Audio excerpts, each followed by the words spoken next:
yeah, I was glad to be reminded it's the 11th Innovation China Conference. And I want to say the theme, renewable carbon, actually came from an inspiration from our portfolio company. So, yeah, so in fact, it's a renewable carbon comes from a globally sales initiative called the Renewable Carbon Initiative. And our portfolio company, Econic, is a UK company, and it's one of the startups that are in this Renewable Carbon Initiative. And by the way, Econic's partner, Changhua, is exhibiting outside, so you can take the opportunity to take a look at their product. But the Renewable Carbon Initiative also has many large corporates, including BASF and many large chemical and materials companies here. So what is the renewable carbon? So the topic of today. So the Renewable Carbon Initiative has a definition of renewable carbon. It says basically those three: CO2, biomass, and recycling.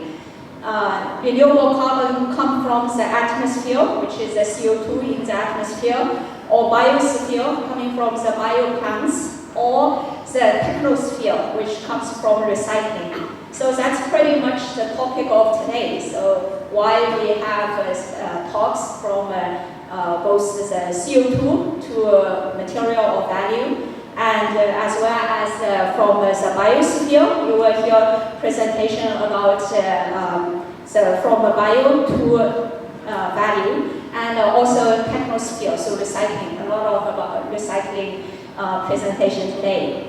So why do we believe this is important? First of all, more than 70% of greenhouse emission come from carbon from under the ground. So if we want to fight climate change, we really need to look into renewable carbon, alternative carbon source than what carbon coming from below the ground. So what to say, our conference in renewable carbon comes from the Renewable Carbon Initiative in those three areas. So why do we care about it? So this is a projection for the embedded carbon demand for main sector. So basically, we are seeing the energy definitely today is the main demand for carbon. So as you can see, it's very large. It's 3,500 million tons of carbon come from the energy sector. But with the EV electrification, the energy is going through rapid transformation sector into less dependent on CO2 from the ground. So you can see from today to 2050, the projection is that the carbon demand is reducing by 50%. On the other hand, if we look at the chemical and material, which is today's topic, today it's only 450 million tons carbon demand from chemical and material, but the projection is that it's going to go double by 2050, because we cannot live without material or chemical or the material goods, and as the population grows, and so we will demand more and more of this chemical and material. So therefore, by 2050, the chemical and material space actually is the equivalent to energy as how much carbon is needed. That's why we need to find carbon source, why it's important topic. So out of the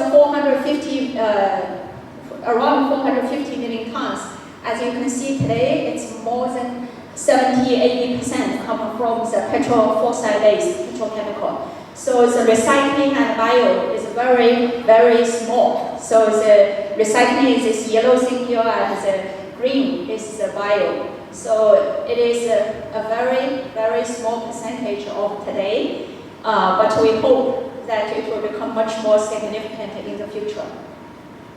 So this is from the Renewable Carbon Initiative. It says that by 2050 we can get rid of the fossil base, and everything goes in from recycling to bio to CO2. I'm personally not that optimistic. So maybe by 2050 we are still on our way there. We might still need some fossil fuel, but as you can see, as we change and as we go from a fossil-based carbon to renewable carbon, the opportunity for those sectors are tremendous. So that's why we are very excited that the 11th Innovation China conference has the theme of renewable carbon, and I hope we all have good discussions